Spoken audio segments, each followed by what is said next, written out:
Welcome to the NextGen podcast, where we explore the next generation's perspective on the future of business.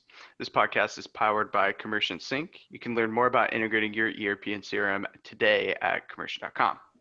All right, so hi everyone. I'm Victoria Jenkins. I'm the content specialist here at Commercient, and I'm also one of the youngest members of the Commercient team. I'm a part of Gen Z. And Noah, do you want to introduce yourself? Sure, and I'm Noah Thomas. I'm the head of marketing and partnerships at Commercient, and I'm part of the millennial generation. And today we're joined by Ali Abdaal, a YouTuber, Cambridge graduate, former junior doctor in the UK, and congratulations on 1 million subscribers on YouTube. Oh, thank you very much. Yeah, thanks for having me. I guess I'm a millennial. What's the cutoff for Gen Z versus millennial these days? I looked it up last night. I think it's 1996, but it depends on who you talk to. Oh, okay. Definitely millennial then. So I'm 1994. So one of those old boomers, basically. All good. So Ali, one thing that I like to ask commonly amongst YouTubers, we also interviewed John Fish, who's a great guy. Oh, nice. Yeah, well, so out of all the content that you've made in the past 3 years on YouTube, what's been your favorite video so far? Probably my favorite video was one that no one else cared about, which was, it was called like Harry Potter Medical Science Explained or something like that, where I went through some of the scenes from the Philosopher's Stone and explained like the science behind them. So like, you know, how Hagrid probably has, you know, gigantism versus acromegaly, and how Petrificus totalis is sort of like botulinum toxin, and explained like how voltage-gated calcium channels work and stuff. But no one cared. It was way too complicated. Video wasn't that interesting for anyone else, but I enjoyed making it. So I think that was what was important to me. Yeah, that's all that matters. Yeah. Very fun. And then, I mean, in general, just over the past few years, you've grown so much. And I've looked back at some of your older videos and it was more medical oriented. How did you sort of shift from all the medical Cambridge videos to more of the productivity guru you are now? Yeah, so it was partly intentional and partly accidental. It was intentional in the sense that, as you guys know, when you're doing a business, you want to start off with a very, very niche targeted audience. And then over time, you can expand out your service to reach more people. But if you try and target any kind of business thing too broadly initially, you're not really going to get anyone, because, you know, how would you get such a big market? And so my plan was always to start off very, very niche in the field of like people applying to medical school in like Oxford or Cambridge, and slowly expand out over time. And then I made a couple of videos about how to study for exams. So that got kind of a general student audience. Then I made a couple of videos about tech, which kind of got a more mainstream audience. And then the productivity thing kind of happened accidentally. People would email me and be like, hey, how are you so productive? And I kind of thought, I guess I am kind of productive, you know. And I started kind of playing up that side of it, and then essentially, you know, became a productivity guru online, which is still kind of weird. Yeah, very interesting. I can imagine, like, you know, being known for something that you didn't initially target, like a happy side effect is kind of an odd thing to be known by, right? It's like, I started, you know, doing these medical videos on YouTube, and now all of a sudden I'm like the go-to for productivity on YouTube. That must be kind of just an odd transition for you. It's kind of weird, yeah. And I don't think I'm particularly productive. Like, you know, I'm a month into unemployment now, and I feel like I haven't got anything more done than I did when I was at a full-time job as well. I suppose it's that Parkinson's law thing that work expands to fill the time we allocate to it. And I'll have days where I'm just going to sit on the sofa doing absolutely nothing, scrolling through Instagram. And then I kind of think, oh yeah, I'm supposed to be some kind of productivity guru. How does that work? But I guess, you know. Yeah, I know exactly what you mean. I just graduated from the IB program, and I thought after finishing school I'd have all this free time. I don't. I just waste it all. Yeah, I don't know where it all goes. It just disappears. It's crazy, yeah. So shifting gears a little bit into technology, you've done a lot of different tech reviews, and of course you've done all these different videos about your favorite note-taking apps, Notion, everything else I'm forgetting as I only use Notion. But so, you know, tech is a great way to streamline your workflow, but I feel like if you make it too complex, it can really get out of hand fast. So how do you avoid that? How do you keep it simple? This is something I struggle with all the time, especially because when you're like a productivity YouTuber, like it's in my interest to kind of review the most note-taking apps. And in a way, it's in my interest to have a very elaborate scheme for all this stuff, because the more elaborate my scheme is, the more impressive it looks on the outside, and therefore the more videos I can make out of it, and therefore I can turn it into an online course that here is my 100-step process for making videos using Notion. People are like, oh, this is interesting. So there's, that side of the market pulling me in that direction.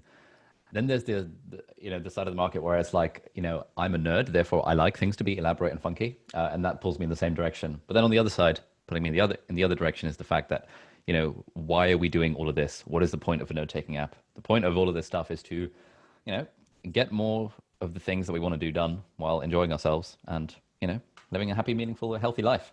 And so when we think about that, like if I tend to go back to what is actionable and what do I actually want to do.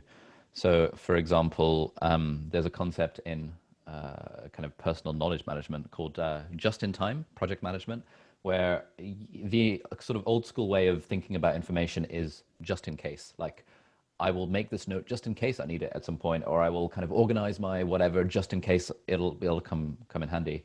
Whereas the sort of modern way of looking at it is just in time. Like, when I'm working on the video about this particular thing, only then will I dip into my notes on that and organize them into some structure. I actually don't care about the messiness and chaoticness of my system overall.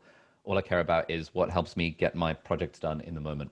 And so that's kind of how I like to think. That helps me move away from the idea of, oh, my Notion needs to look pretty and elaborate, and more towards it actually doesn't matter how it looks. What matters is that I'm churning out videos on time.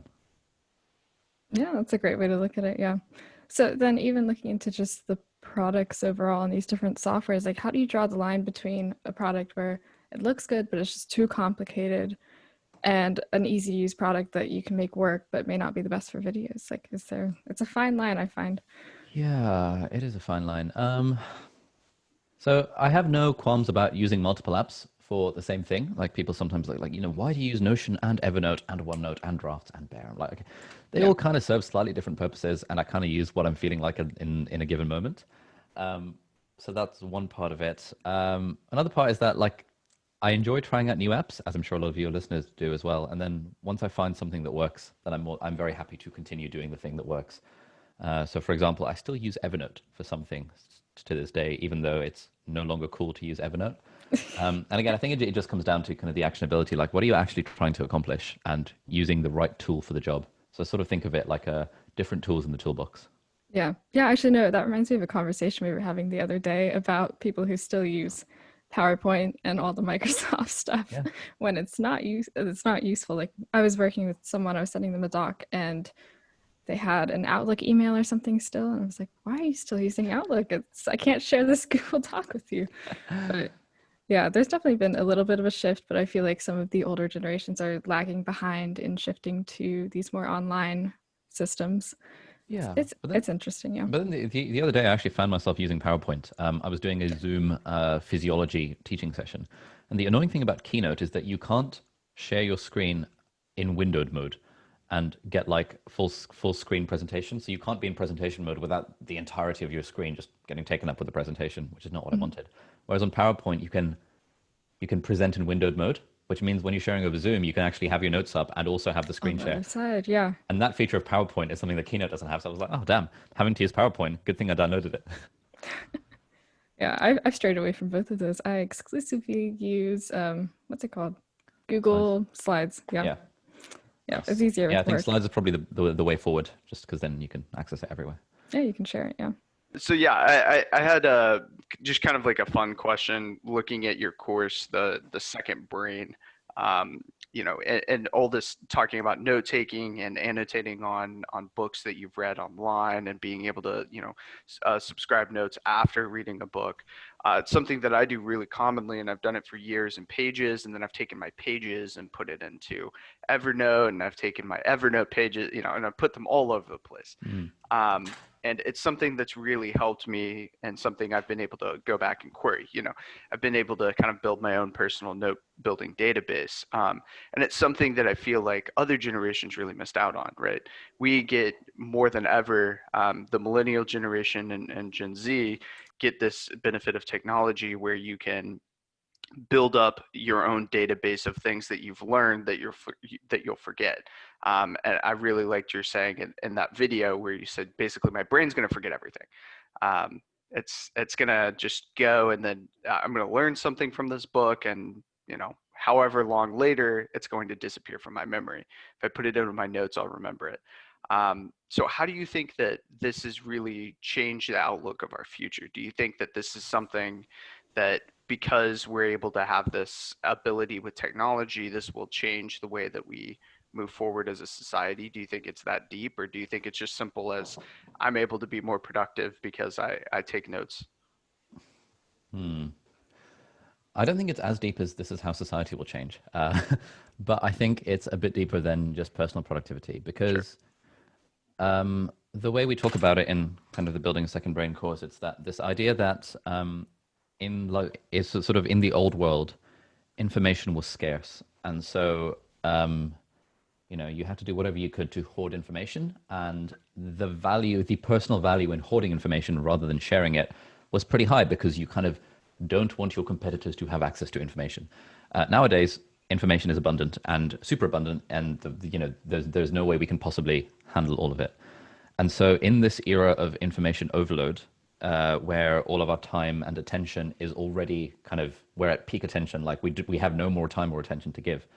Increasingly, what's becoming more valuable is people who have a point of view and a perspective on the information rather than just the information itself.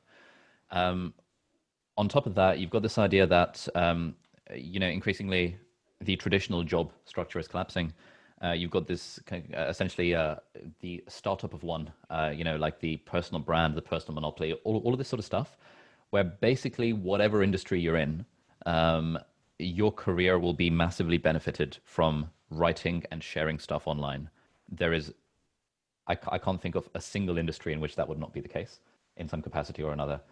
And so given that the world of work is changing from you are in this corporate job doing your thing, a little bit more towards you're in the corporate job doing your thing, but alongside, if you can write thoughtful essays on LinkedIn or Medium or Twitter or whatever, that will actually sort of impact your client base and kind of make you more likely to attract people. Given that we're moving in that direction, increasingly it's becoming more and more important to have good tools for knowledge management and a good workflow for that. So all the books that you've read, for example, Noah, the notes that you've taken on them, you can very easily convert into your own thoughts about those books, your own interpretation of the book. Anyone can find a summary of a book online. But what's interesting is when someone has done the summary, but also interpreted it in their own way. And then you can use that as a building block to future articles or podcasts or videos that you make, stuff that you share online, which will benefit your career in all sorts of ways, whatever industry you happen to be in. So I think there is that shift happening in society right now. And that's why I'm very excited about all of this, nerding out about knowledge management, and I can automatically export my highlights from Kindle all the way through to Notion and Roam, and then I can take notes of them. And it's just kind of cool. That's the way the world's going, and it's still considered a bit weird to do that, which means we're still ahead of the curve. But I think increasingly more and more people will realize that actually this is the way forward. Yeah, that's interesting. And, I had one of my professors tell me this, and also someone that I respect very, very much in my career, that I look up to as a mentor. When I asked them about hiring, when I started at Commercient, I started when the company was very small, and we grew every year. We're very lucky and fortunate to have grown every year. But in that, I had to learn how to hire really quickly. Something that I just had to turn on overnight. And the thing that they told me that will always stick with me is resumes are great. What people say online is better. So their thing was, check out their social profiles and be sure that they all look, as they should be.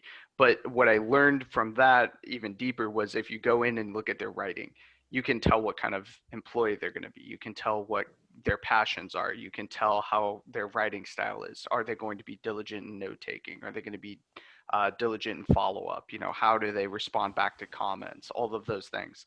And it's funny how micro that's gotten us down to is we can just look at someone's online profile. You have a LinkedIn share, slide share. Is that what they're called now? Is that what LinkedIn's renamed them? I think I've No seen idea. that for you. Okay.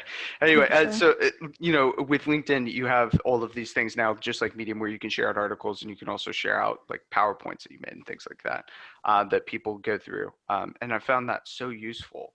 Do you think that as part of your productivity and personal content generation, that's kind of the new online resume, or that will be something that businesses will look for?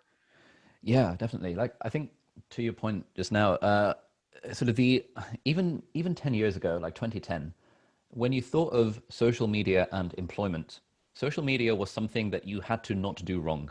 Like, oh crap, I better not say anything weird on Twitter because what if a future employer sees my weird tweets and will not hire me as a result of it? I better not make any racial slurs, Yeah. that Yeah. sort of stuff. Whereas in the last 3 even 5 years, it's become much more about actually, the point of social media isn't to kind of not to do it badly. It's actually to do it well. Like if I can write a thoughtful thread on Twitter, which is shared by the right people, that could actually land me a job. That could land me my next client. That could land me all of these interesting opportunities. Just being on Twitter for a few weeks completely changed my life in that it introduced me to a whole load of other YouTubers that I wouldn't really have had a way of connecting to otherwise. Because Instagram DMs, you kind of get lost in the thing, and no one checks Yeah. email as regularly anymore with all the spam that's going on. And so I think it's sort of these days, people need to be more intentional about their use of social media. In fact, I think even the phrase social media sounds very archaic almost, which is weird. Like anytime I hear someone use the word social media, there's like an alarm bell that rings inside my head. I'm like, okay, how old is this person? Are they over 30? Do they actually understand what they're talking about? Are they still stuck in the 2010 way of thinking about social media as this is a bad thing? And being in medicine, a lot of people still have that kind of view that, oh, doctors shouldn't be on social media. What if you say something wrong? But even in a very traditionalist field like medicine, people are moving more towards, medic Twitter is like a big thing. People sharing thoughtful articles, tips for new junior doctors, that sort of stuff. Yeah. So I think all that is really good, and increasingly more and more, I suspect the world is moving in that direction. And certainly for me, if I'm if I'm running a business, I would be so much like infinitely more likely to hire someone whose work I'd read online and liked, rather than someone who's just had a resume and is queuing up along with the other 1,000 applicants and hoping that I'll pick them based on the fact they went to Harvard or something like that. Right. Yeah. Yeah, that's very interesting. But I think also going back to the thought of um, just as I'm a younger person, I've heard time and time again, people on social media and online just aren't always an accurate representation of themselves. So then would you say that their resume is more accurate or their social media profile? It's I think you don't really need an accurate representation of yourself. Like, That's a good point. Yeah. I might I might have all the problematic thoughts in my head, but as long as I'm not voicing them out loud, like who actually cares? I think the important thing, at least in most business, so there's a quote I came across, which is that the higher up in any job you go, the more and more your job description says professional writer. I was like, oh, that's really interesting. That If you're makes a CEO of a sense. Yeah. company, imagine like, Amazon, all their presentations, they don't use PowerPoint, they use, long memos. The more senior you become, the more you become a professional writer. So I think what's actually important is seeing how people write, and how people write online is the easiest way of doing that, because not many people, well, publish books compared to the amount of people who write on Medium. So I don't really think it's very important to see how someone is, someone's true, authentic self, because actually what matters is what you're putting out there. Yeah, Yeah. that's a very good point. That's interesting. I remember actually just a random thought. I think sophomore year or freshman year of high school, I had this Spanish teacher, and she always prided herself in talking about how she didn't have social media, and her son, who's a year younger than me, doesn't have social media. Mm. So he'll get into better colleges because colleges can't find what he's saying online. Yeah. And I think this does go back to how you're saying, well, social media and all these different things that you publish online can be used effectively Yeah, to absolutely. get into different schools and positions. And yeah, it's a very interesting shift from like the MySpace era to now Twitter, Instagram, all these different forms of social media. Yeah, absolutely. And I think kind of the next step of that change would even be sort of not being reliant on gatekeepers, because we still kind of have this view that if I do this thing right, then my next employer will want to hire me, or this university will give me a position. But I think sort of the mavericks these days are more like, actually, why do I need that job? Why do I need this university? What's actually the point? The point is to, I guess, I don't know, have health insurance and live a happy life. But I can kind of do that by just selling courses on the internet. Damn, why don't I just do that? So I think sort of we're moving more in that direction of not relying on gatekeepers, which I think is interesting. Yeah, almost like building your own job for yourself Yeah, as you are now. Yeah. your startup of one. Yeah. Yeah. So that turns all of your social profiles more into an extension of yourself. I mean, that's really ultimately what we're talking about is the note taking and the content generation, just like, you know, in your video that we watched, the second brain, it's just building up that online profile and being able to go back and query on that database simply just makes content procurement and talking about things easier. Yeah, definitely. And I think for someone who's a YouTuber, it's a very easy sell. It's like, okay, well, obviously I need to create content. But I suspect what's going to happen more and more, as I alluded to before, is that even regular jobs will require more and more content creation. I've got friends working at, Bain, McKinsey, BCG, these like big consulting companies, and they're all saying that actually, like all the partners have started writing articles on LinkedIn, which is kind of weird, just like, about how we work at Bain and what our process is for hiring at McKinsey, and those articles get loads of engagement and people are loving it, and they're thinking, this is kind of happening. This is kind of cool.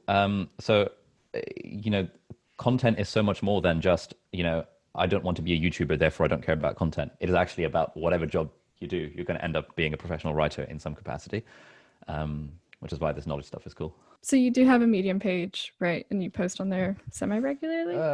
I don't think I've No. posted on it in a while, but yeah, I've dabbled. So you have the Medium, and then you also have the blog. When is it better to use Medium, and when is it better to use your own personal website? Oh, what do you think? What's your take on that? I think that Medium is a good place to start and to grow and reach a larger audience, but I wouldn't necessarily post a more personal piece on there. Whereas on a blog, I feel like you could post something that you write on Medium and you could post a personal essay, and both would be successful if you market it correctly. Yeah, I broadly agree. I think a lot of kind of creators are steering away from things like Medium and stuff, Substack, just because you don't own that traffic, you don't own the relationship, you don't own the SEO for the most part. And so a lot of the online writing-y type people are saying, just go personal website as soon as possible.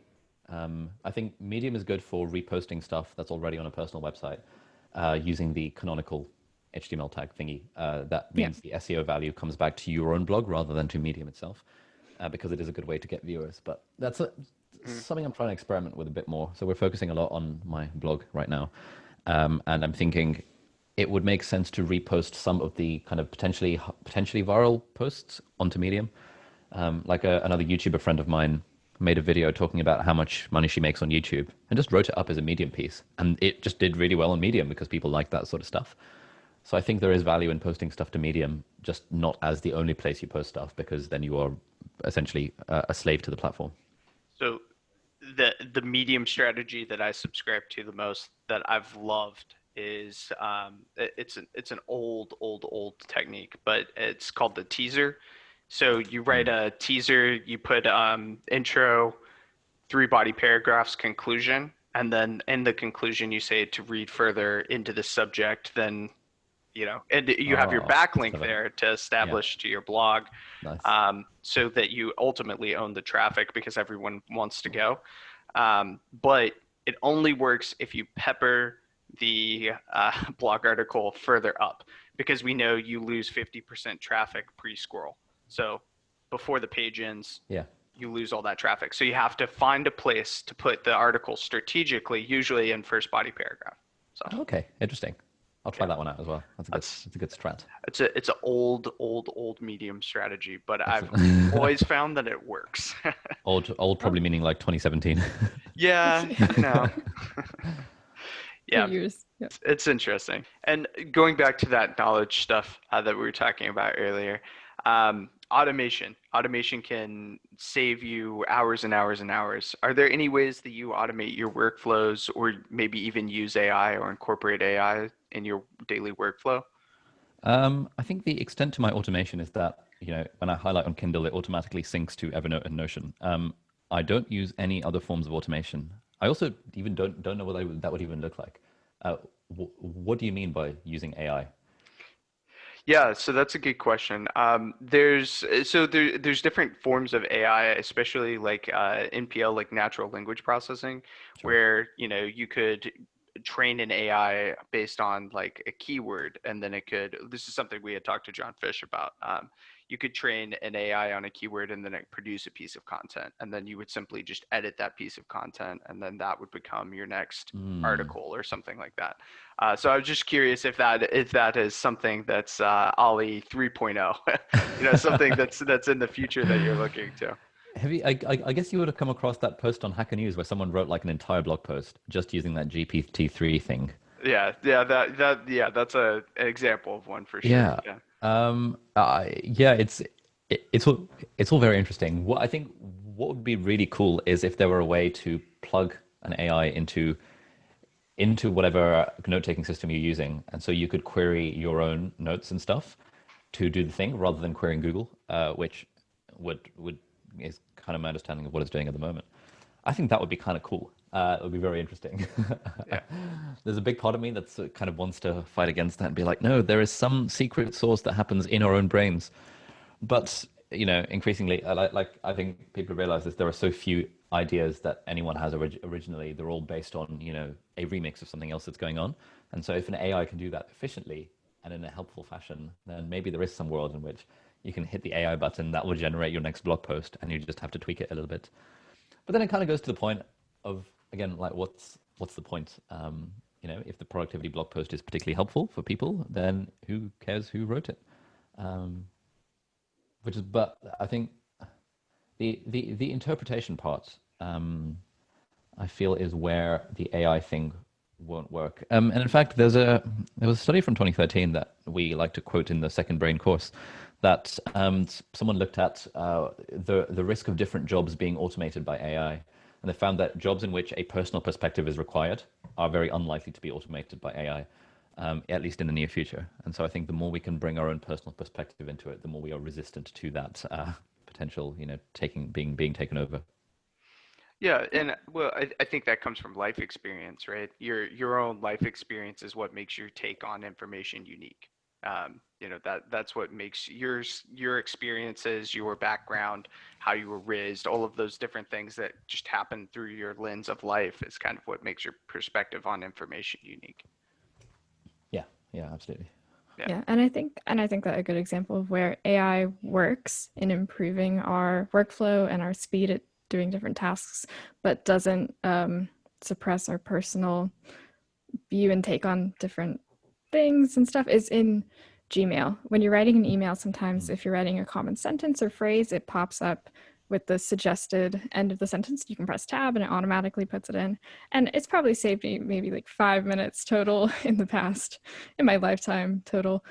But it's useful, and it's not suppressing what I originally wanted to say. And I think that's something that would be useful in Notion, to see maybe if I'm writing a very common sentence or even like a dictionary definition, if it popped up after with the full definition from Webster's or something online. That would be an interesting integration between note-taking and websites.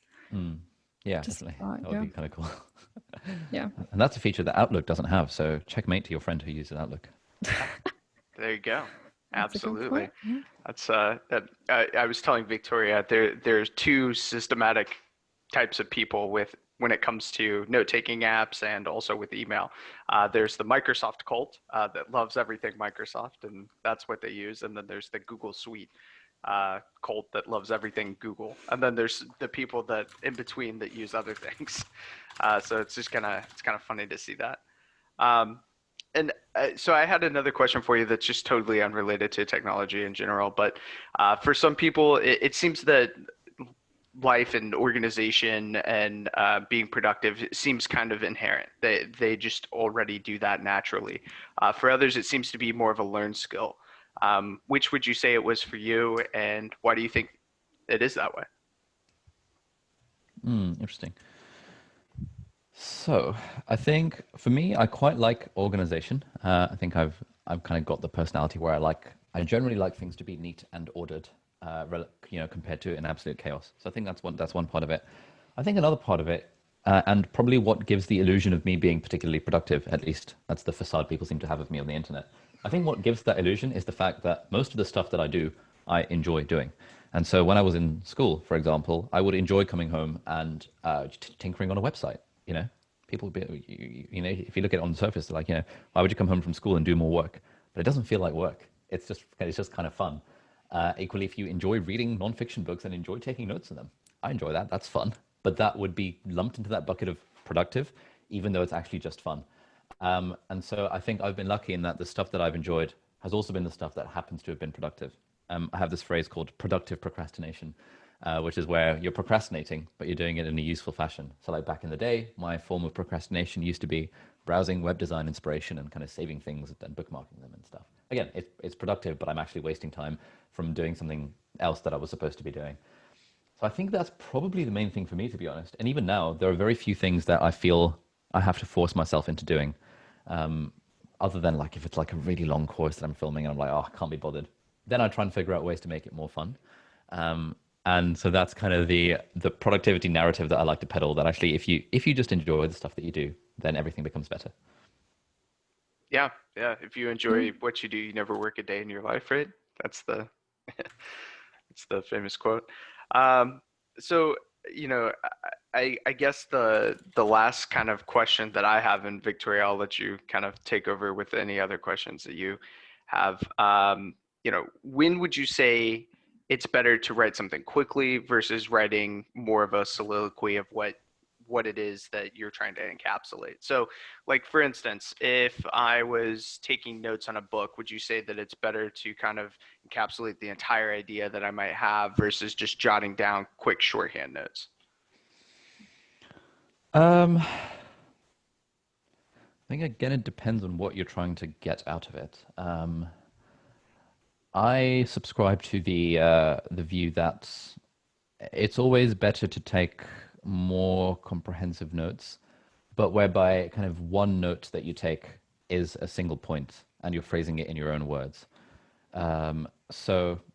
This is from a book called How to Take Smart Notes by Sunki Orens, which introduces like the Zettelkasten method of note taking, which is kind of based around this idea that as you're reading something, you would take literature notes, i.e. you would just kind of take some notes, maybe shorthand or whatever you want, about the stuff that's resonated with you, and then you would do a second pass through the thing, potentially, where you would convert your notes into what he calls evergreen notes. And so, to use an example from mine, there was a book that I was reading about, it was about like finding happiness or meaning or something. And it made the point that there are 4 important things in life. That's physical health, mental health, money, and materially stuff, and relationships. And I was like, oh, that's interesting. That's a good way of thinking about it. And so I turned that into an evergreen note in my system called The Only 4 Important Things in Life, where I kind of rephrased that in my own words and sort of cited the source.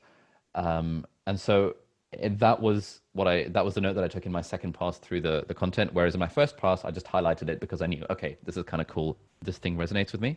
And so usually in my first pass, I will use resonance as a kind of filter. If it resonates with me in some way, or if it's surprising, then I will highlight it or make a quick note. And then in my second pass, I will elaborate up those notes a little bit.